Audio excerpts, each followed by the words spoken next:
안녕하세요. 2026학년도 경기 유아특수 합격생입니다. 저도 작년 이맘때쯤 이렇게 합격 수기를 보며 다양한 공부 방법도 얻고 제가 합격생이 되어 영상을 찍는 상상도 하였는데요.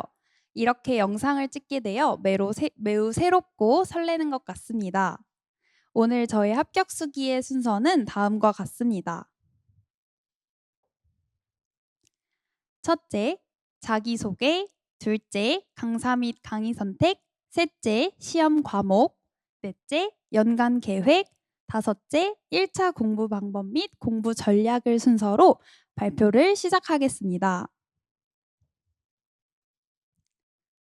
먼저 자기소개입니다. 저는 2025학년도 2월 졸업을 하였고 이번 2026학년도 초수로 임용을 응시하였습니다. 1차 시험에는 커플 10.34, 2차 시험에는 커플 5.34를 받으며 최종 합격을 하였습니다. 저의 공부 환경을 간단히 소개해 드리자면 저는 올인으로 이번 시험을 준비하였고 장의존형으로서 혼자서 하는 공부보다는 함께 할 때 더욱 공부가 잘 되고 시너지를 얻을 수 있었습니다. 또한 공부를 효율성 있게 하는 것보다는 꾸준히 노력하는 성격이었던 것 같습니다. 또한 임용에 대한 정보가 많이 없었기 때문에 직강에 와서 다양한 정보도 얻으며 열심히 공부하는 선생님들을 보고 자극을 받을 수 있었습니다.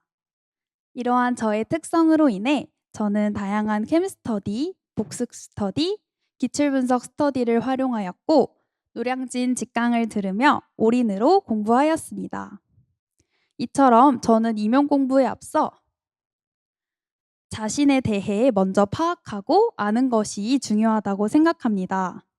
자신의 공부 성향과 스터디 성향, 강사의 스타일, 내가 처한 공부 상황, 방해 요소, 휴식 스타일 등 먼저 파악하여 자신에게 맞는 공부 방식을 확립해 나가는 것이 중요할 것입니다. 따라서 제가 추천드리고 싶은 방식은 첫째, 공부가 제일 잘 되는 시간대를 찾는 것입니다. 잘 되는 시간대에는 중요한 것을 위주로 공부하고 안 되는 시간대에는 서브노트를 정리하거나 단거나 누리과정이나 총론 암기 등을 위주로 공부할 수 있습니다. 둘째, 순 공부 시간을 측정하며 자기 점검을 하는 것입니다. 적어도 몇 시간 이상은 공부할 것이다라는 목표를 정하고 이를 조금씩 수정하며 작은 목표부터 성취해 나가는 것이 중요합니다. 셋째, 규칙적인 계획을 세우는 것입니다. 매일 출근하듯 같은 시간과 장소를 정하여 규칙 있게 생활한다면 자연스럽게 집중력이 높아지고 임용 준비를 하는 데 있어 최적의 생활 패턴이 완성될 수 있습니다. 예를 들어 월요일에는 도서관, 화요일과 수요일에는 스터디 카페, 목요일과 금요일에는 노량진 학원 직강을 다니는 것으로 이렇게 계획을 세울 수 있습니다. 제가 특통령 서진 교수님의 강의를 선택하게 된 이유는 다음과 같습니다. 바로 밝은 에너지와 강의 분위기 때문입니다. 수험 생활을 하다 보면 지치고 무력감이 들 때가 많습니다. 하지만 서진 교수님의 정서적인 지지와 에너지 넘치는 강의를 통해 많은 힘을 얻을 수 있었습니다. 다음으로 이해도 점검과 반복적인 설명입니다.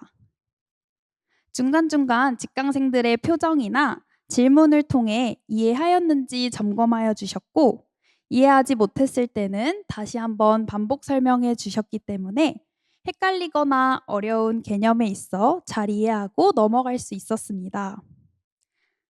다음으로는 구조화된 교재입니다.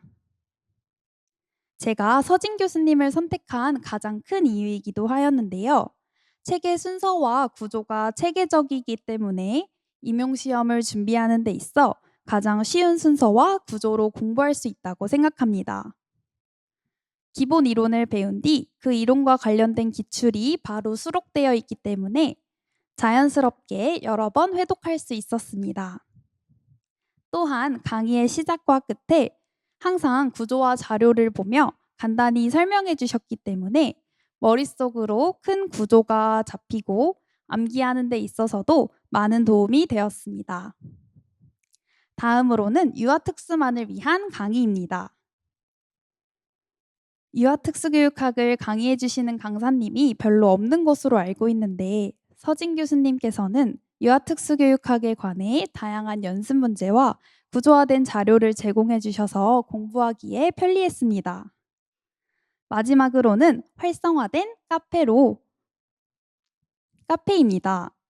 교수님의 카페에 다양한 자료도 수록되어 있고 궁금한 점을 질문했을 때 하루 이내에 보통 답변해 주셨기 때문에 궁금한 점을 바로바로 해결할 수 있어서 많은 도움이 되었습니다.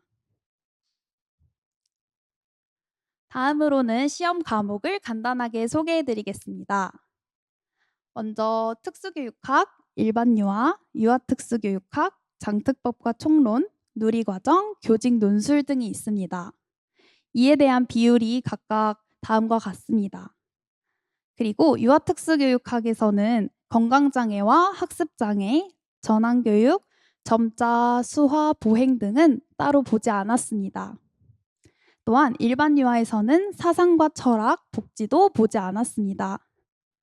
이때 일반 유아에서의 평가 부분도 많이 보지 않는 수험생들도 있었는데 이번 시험에 있어 평가 부분이 나왔기 때문에 여러분은 함께 챙겨서 보시는 걸 추천합니다. 다음은 연간 계획입니다. 특수교육학에 대한 연간 계획으로는 1월과 3월에는 기본 이론 강의를 수강하며 단권화와 서브노트를 정리하였습니다. 이때 이해를 중심으로 강의를 수강하였습니다.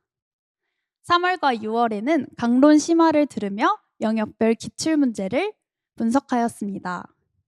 이때 기출분석 시에는 형광펜색과 볼펜색을 정하여 기출분석을 진행하였습니다. 7월과 8월에는 서브노트를 키워드 위주로 암기하였고 9월과 10월에는 유특, 초특, 중특, 연도별 기출문제를 함께 분석하였습니다. 이때 13년도 추시부터 25년도 기출문제를 분석하였습니다. 다음으로 9월에서 11월에는 워딩 그대로 암기하고자 노력하였습니다. 다음으로는 일반 유아에 대한 연간 계획입니다. 1월과 4월에는 개론 강의를 수강하며 단권화하였고 4월과 8월에는 강론 강의를 수강하며 단권화하였습니다. 저는 개론과 강론의 강의가 많이 밀린 상황인데 여러분은 꼭 시기에 맞춰 잘 들으시기 바랍니다. 또한 3월과 9월에는 기본 이론과 기출문제에 대한 분석 스터디를 같이 진행하였습니다. 9월과 10월에는 일반 유아에 대한 공부 방법이 확립되어 있지 않다고 느껴 인류 연도별 기출문제를 분석하였고 똑같이 13년도 추시부터 25년도를 진행하였습니다. 10월과 11월에는 암기 노트를 정리하며 암기하는 과정을 거쳤는데 이때 단계나 정의, 특징을 모두 문장 그대로 암기하고자 노력하였습니다. 다음으로는 논술에 대한 연간 계획입니다. 6월에 강의가 올라온 이후부터 교직 논술 인강을 수강하였고 이때 연습 문제를 바탕으로 서진 교수님의 첨삭을 받을 수 있었습니다. 7월과 9월에는 논술 스터디를 함께 진행하였는데 주 1회 유초특 1개년을 연습하며 논술 스터디를 진행하였습니다. 10월과 11월에는 스스로 혼자 주 1회 유초특 논술 1개년을 풀었습니다. 논술을 적다 보면 손이 아플 때가 있었는데 손이 아플 때는 개요도만이라도 적으려고 노력했습니다. 또한 대략적인 만능 틀을 완성해 놓았는데 예를 들어 통합교육 내용이 나올 때는 장특법 제2조의 정의를 적거나 결론을 쓸 때는 노력해야 할 것이다 라는 부분으로 만능 틀을 완성하였습니다. 다음으로는 유아특수교육학의 연간 계획입니다. 6월과 7월에는 유아특수교육 인강을 수강하였고 뒤에 있는 기출문제를 함께 분석하였습니다.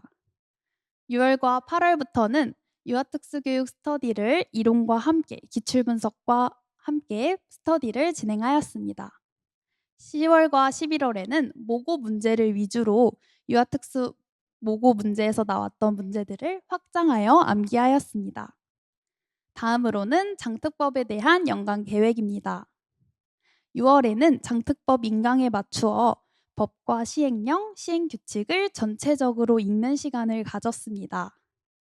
또한 7월과 8월에는 장특법 스터디를 함께 진행하였는데 이때 문풀 진도에 맞추어 장특법을 암기하였습니다. 9월과 10월에는 기출문제를 풀며 유특에서 중요하게 여겼거나 유특에 자주 출제되었던 법만을 암기하였습니다. 장특법을 공부하는 데 있어 제가 드리고 싶은 꿀팁은 1, 2주 전부터 바뀐 법이 있는지 확인하셨으면 좋겠습니다. 또한 유특에서 자주 출제되는 법 조항들이 있는데 이 조항들은 꼭 암기하시기를 추천드립니다. 이때 빨간색으로 표시한 부분이 유특이 꼭 알아야 할 조항입니다.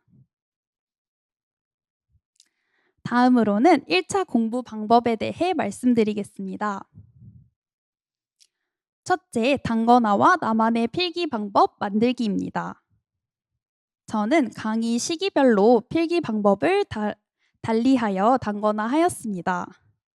1월과 3월 기본이론 강의 수강 시에는 강의를 들으며 연필로 밑줄을 그었고 복습 시 초록색 펜으로 밑줄, 분홍색 형광펜으로 기출 표시를 하였습니다. 이렇게 1, 3월에 자동적으로 2회독을 하게 되었고 보시다시피 연필로 밑줄과 초록색으로 밑줄을 치며 2회독을 자연스럽게 할 수 있었습니다. 또한 3월과 6월 심화강론 수강 시에는 교수님이 강조해 주시는 부분들을 위주로 모두 노란색 형광펜을 칠했습니다. 또한 심화강론의 내용을 기본 이론서에 보라색 펜으로 작성하여 한눈에 볼 수 있도록 단권화하였습니다. 7, 8월 문풀 강의 수강 시에는 아직까지 외우지 못했던 이론들을 초록색 형광펜으로 밑줄 쳤고 문풀에 나왔던 문제와 관련된 이론은 이렇게 형광 분홍색으로 표시를 하였습니다.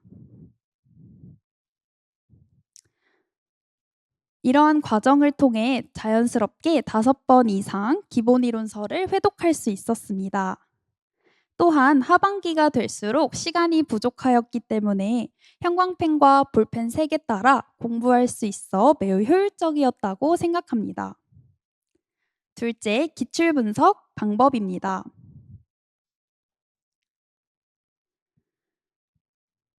기출 분석도 이론과 마찬가지로 볼펜색을 정하여 공부했습니다. 처음 문제를 풀 때는 연필로 풀었고 빨간색 펜을 사용하여 정확한 답을 작성하였습니다. 보라색 펜은 교수님이 강의해 주시는 이론이나 개념을 표시하였고 파란색 펜은 교수님이 해주시는 확장을 적었습니다. 또한 초록색 펜으로는 스터디에서 한 확장의 내용을 작성하였습니다. 셋째, 끈기꾸러미 책을 활용하는 것입니다. 시험 3일 전부터 전체 회독을 진행하기 위하여 이 끈기꾸러미 책을 활용하였습니다. 책에 있는 도식화 자료를 활용하여 기와펜을 사용해 백지 쓰기를 통해 마지막 점검을 하고 갈 수 있었습니다. 넷째, 포스트잇을 적극적으로 활용하는 것입니다. 잘 외워지지 않는 이론이나 정의, 개념은 모두 포스트잇에 적어 벽에 붙여놨습니다. 쉬는 시간마다 한 번씩 보며 암기하고 1차 시험 당일날에는 어려웠던 개념들을 벽에서 떼어 A4 용지에 붙여가기도 하였습니다. 5번째, 인덱스를 적극 활용하는 것입니다. 저는 모든 책에 목차에 대한 인덱스를 부착하였습니다. 이를 통해 기억나지 않은 이론이나 궁금한 이론이 있을 때마다 바로바로 찾아서 확인할 수 있었습니다. 특히 몸풀이나 모고 후 틀렸던 개념을 찾는 시간을 단축시킬 수 있었습니다. 또한 자연스럽게 목차를 자주 접하여 내용을 구조화할 수 있었기 때문에 매우 추천드리는 방식입니다.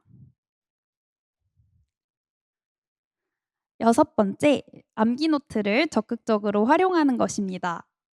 저는 모의고사를 보면서 틀리는 부분만 계속 틀린다는 것을 깨달았습니다.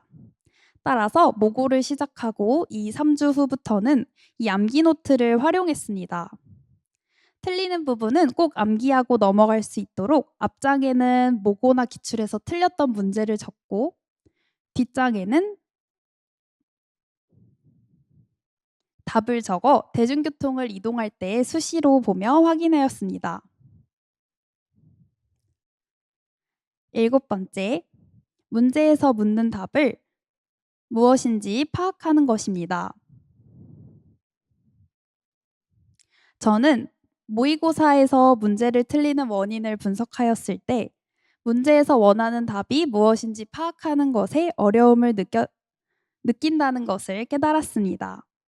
따라서 문제에서 요하는 답을 작성할 수 있도록 문제를 파악하는 방법과 경우의 수를 모두 작성하였습니다. 예를 들어 공동관심 이론에서 물어볼 수 있는 유형, 기술, 행동 중 무엇을 물어보는 것인지 파악한 뒤 답을 작성하고자 하였습니다. 여덟 번째, 특꿈에서 서브노트를 다운받는 것입니다. 초수였기 때문에 어떤 문장이 중요한지 중요하지 않은지 파악하는 데 많은 어려움이 있었습니다. 또한 특학, 유특학, 인류 등 공부해야 할 범위가 매우 많았기 때문에 서브노트를 만들 시간이 부족하여 따로 제작하지 않았습니다. 대신 서진 교수님을 기반으로 만든 서브노트를 특금에서 다운로드하여 시간을 절약할 수 있었습니다. 마지막으로 선택과 집중을 하는 것입니다. 임용고시는 많은 넓은 범위를 공부해야 하기 때문에 선택과 집중을 하는 것이 매우 중요합니다. 따라서 저는 일반유아 개념 중 필수로 암기해야 한다고 생각하는 문장을 포함하여 시험 한 달 전부터 서브노트를 제작하였습니다. 외우기 어려울 때는 두 문자를 따서 암기하거나 제가 제작한 서브노트의 문장을 그대로 암기하고자 노력하였습니다. 또한 시험 3일 전에는 기출 개요도를 보며 이번 시험에 나올 수 있는 부분을 예측하였습니다. 이것이 매우 중요하다고 느낀 점이 제가 예측한 범위 내에서 문제가 많이 출제되었기 때문에 1차 고득점을 받을 수 있었습니다. 시험 당일 쉬는 시간에는 넓은 영역을 회독하는 것이 머릿속에 들어오지 않을 것 같아 저는 보다 중요하다고 생각되는 부분을 위주로 집중적으로 보았습니다. 실제로 제가 교육과정 A 시험이 끝난 후 본 언어경험 접근법이 교육과정 B에 바로 출제되기도 하였습니다. 지금까지 저의 소소한 1차 공부 꿀팁에 대해 소개해드렸습니다. 저도 초반에는 공부 방법도 이론도 확립되어 있지 않아 불안하고 답답한 마음이 가득했던 것 같습니다. 그럴 때마다 서진 정조희 교수님께서 공부 방법을 확립해 주셨기 때문에 이렇게 합격할 수 있었던 것 같습니다. 중간에 포기하고 싶었던 순간도 있었지만 함께 공부하는 선생님들이 있었기에 또 버틸 수 있었다고 생각합니다. 여러분도 끝까지 포기하지 않고 지금 할 수 있는 최선을 다한다면 분명 좋은 결과가 있을 것이라고 생각합니다. 지금 이 영상을 시청하고 계시는 여러분이 2027학년도 임용 합격자입니다. 지금까지 경청해 주셔서 감사합니다.